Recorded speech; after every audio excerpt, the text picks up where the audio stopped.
But we have a That's guest great. lined Well, up. listen, you just provided the perfect segue to speaking to Jose Martinez, who's been reporting on New York City Transit for years. I guess New Yorkers would know him as that guy, in the last number of years with New York One, and he recently made a bit of a career change, and now he's with the city.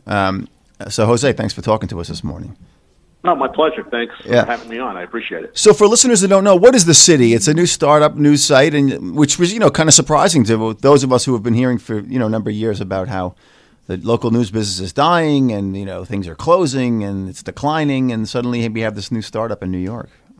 Well, this is a very real and a very serious effort that has just launched and will be going to the public in several weeks. It's a nonprofit news outlet, which many hope is the future of journalism.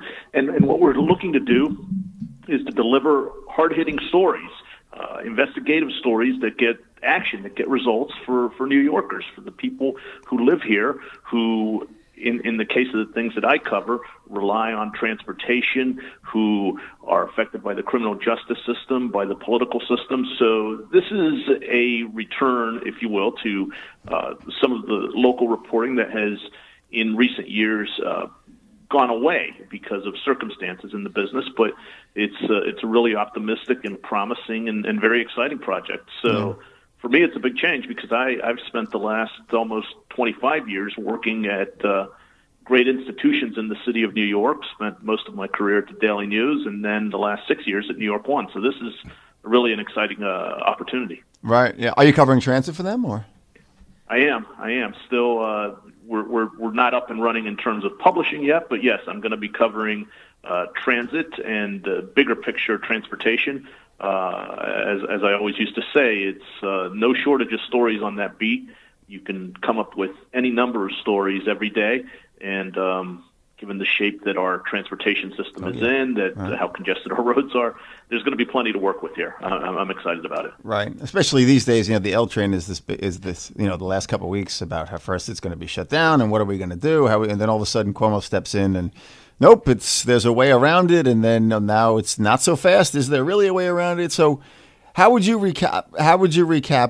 For the average, strap hanger, what is happening with the L train? It's kind of like a whiplash. First, you get one story, then we hear another story, and and the way it plays into like who's really in charge of the MTA in our subway station. It certainly does, system. and first of all, the Canarsie Tunnel is more than a mile long in the East River.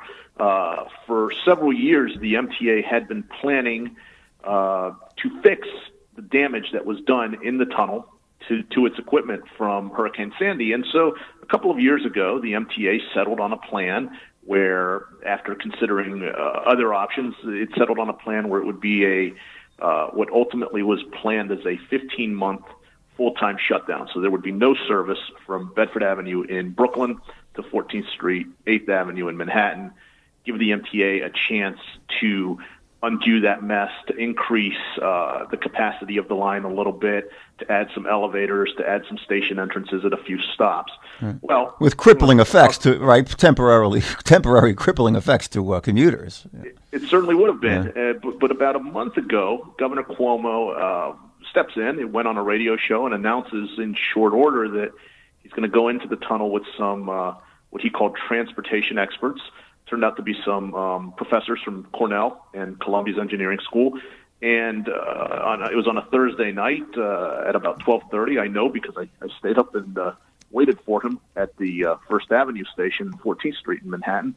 They went in there for about an hour and a half, looked at it, and then they said in 3 weeks' time they would come back with an idea of what they were doing.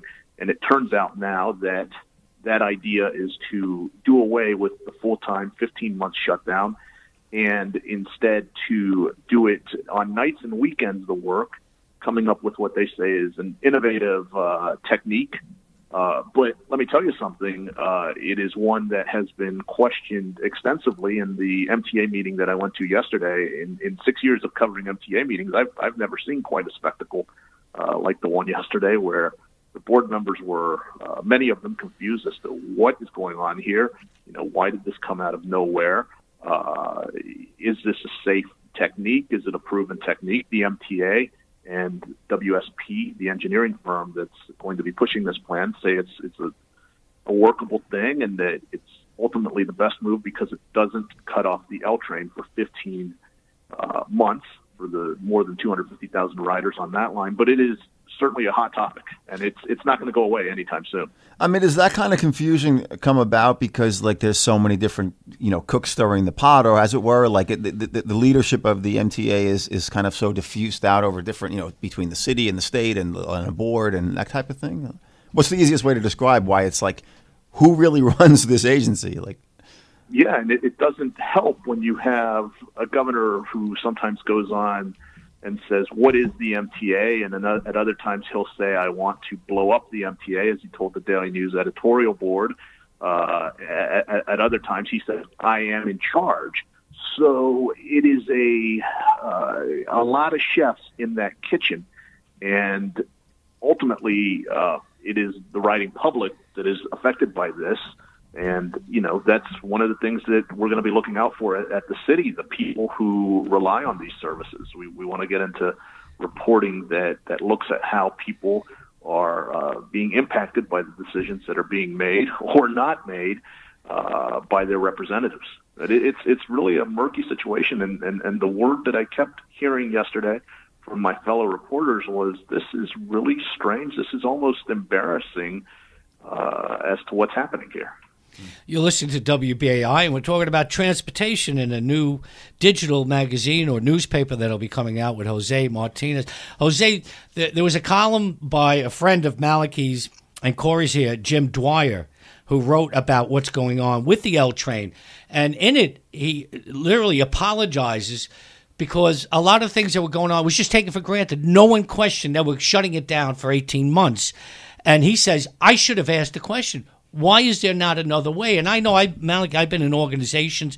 You get in there and they're doing something. You're saying, well, why are you doing it this way? Because this is the way we've always done it. Yeah. And that's what Jim Dwyer was saying. Well, the MTA said it had to be 18 months. And he says, I never questioned it, and I should have. And just like they say, Cuomo brought down people that questioned, why are you shutting it down? And that there might be another way of doing it with new technology.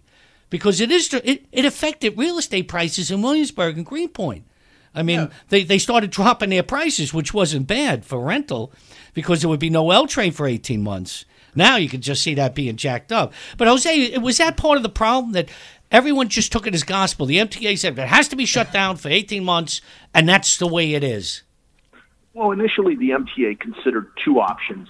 One would have been not a full-time shutdown. It would have been where they would have done one tunnel at a time, and that would have, caused some crowding and really long waits between trains. And the MTA opted for the full-time shutdown. But there was an article in the Times yesterday that by Emma Fitzsimmons, a very, very good transit reporter, that pointed out that the MTA had considered other options. Of course, the MTA came back yesterday and said, no, that this is a new thing that they're looking at, and it seems this is the one they're going with. But if there is an agency that sometimes is very much entrenched in its ways, I think many would say that it is the MTA. It's a massive bureaucracy.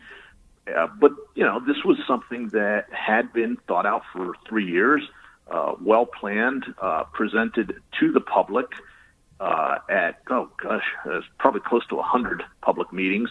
So it all really turned on a dime, and there's the question of what becomes of the other things that were going to be part of this plan. Are we still going to have longer trains on the G train? Are we still going to have bike lanes on 12th and 13th Streets? What becomes of plans to run buses? And if this overnight and weekend work doesn't work, or if, for instance, there's a work train that stays on the tracks too long, could it mess with the morning commute? A lot of questions still out there, still left unanswered. It's always an interesting time on the transportation beat, no doubt about it. Yeah. Jose, now, like a bigger picture, like with the subway system, for people who use it every single day and commute with it, or people who just come into the city and use it when they travel in, to visit New York. It's obviously it's more than a century old. Most of the physical system, and we've been talking about the leadership is one thing of it, but then the physical actual train system is a whole nother thing. I mean, and you can't just shut it down for a few days to fix it, or shut. I mean, they shut it down for evenings, and they do shutdowns, but it's difficult to keep the trains running and to fix it at the same time, right? Is that one of the reasons? What is so hard about keeping this train system running on time? Well, it's a 24-hour system, and it is so essential. Consider that close to 6 million New Yorkers use this, and this is not a city that rolls up its sidewalks at 7 o'clock at night. This is a city where people depend on it at all hours. So to have to do the type of work that many transit experts and officials say is needed, and that is to increase its capacity to get more trains on the tracks running more frequently, to do those signal upgrades requires a lot of shutdowns, and people on the number 7 line and people on the L will recall that when their lines were being upgraded, that meant lots of weekends when they didn't have service. They had to take shuttle buses. So if you're going to do the other lines, what that may require, what some have said is a good idea, like the Regional Plan Association, are longer-term shutdowns where you shut a line for a longer period of time, not just, say, on nights and weekends, to do the signal upgrades that are badly needed. It's bold, but New Yorkers, as has been pointed out by the likes of Mayor de Blasio, consider 24/7 service something of a birthright. So it's a struggle. I don't envy the decisions that have to be made by the planners and by the brass at the Metropolitan Transportation Authority, because that is a tough one to put onto your public, to take away service so that down the road we can all get better service. Yeah. Hey, let me ask you a little aside. I mean, you've been working in newspapers for a real long time, even before you were at New York One. I mean, we talk about Jim Dwyer. I mean, Dwyer probably had a column at the News when you were there, right? He did, yeah. And as did Michael Daly, and I mean, you were there last week. We had a gathering here at the city, and I said, you know what, seeing you, I'm inspired. I'm going to go home, and I'm going to read your book on the subways. And he says to me, well, remember, it's from the 1980s, but everything that's old is new again, right? Is that the saying? Because a lot of the problems that we had in the 1980s are back again. So it is never-ending, challenges to a transit system that for decades and decades has had to contend with heavy usage and underinvestment and people taking it for granted. It should not be taken for granted. It's too important to the well-being of everyone who uses the system in the city of New York. But you working alongside of Dwyer, I'm sure like McAlery was there, Michael Daly, people like that. Even Breslin was a columnist at the time. I mean, you overlap with a lot of these Titan type of columnists. A few war stories of work. What was it like working at that? How was newspapering changed and that type of thing? Well, it's a smaller being now. It really is. And, when I started at the News, the columnists, the likes of a Michael Daly, who I should say is a gentleman and a great colleague, they were really lords of the newsroom. And, you see that less and less now, that voice of the city, if you will, that you had in the form of someone like a Mike McAlery or even a Dwyer or Mike Daly. And the local news hole has shrunk. You even had a digital project like DNA Info that was around for just about a decade, and that came and went. So we are hopefully filling in some big gaps and aiming high here at the city. A different voice. We have some people that have been around for a long time. I was really excited to rejoin someone like Greg Smith, who I think is I worked with at the News, and Greg is now here at the city, and he's one of the finest reporters in town. Just yesterday, we announced that we have Yoav Donan coming over from the Post. He's their City Hall bureau chief. So a mix of very good veteran reporters, been around, know the ropes, some really hungry young reporters who have a lot of promise, and we're looking to come out swinging. We're looking to get action. And how can people expect to see it? Like, is it basically online? When does it roll out? I mean, is it going to be? We can't call these things dailies anymore, right? Because I mean, the news changes not so much on a 24-hour, morning newspaper type of schedule. They shift. It's a rolling deadline, rolling news cycle, right? Yeah, I always laugh when someone says to me, what's your deadline? No, it's not like the old days where you could say, oh, my deadline is 6 p.m. No, my deadline is now, and it's ever changing, and certainly digital publishing has changed everything. Our work is going to be online. We're going to have a website. It's, I believe, going to be linked to initially through the New York Magazine website. And then we're going to be getting our work out there in as many venues as possible. You can follow the city on Twitter at this point, and the feed is at the city NY. So we're trying to beef it up there.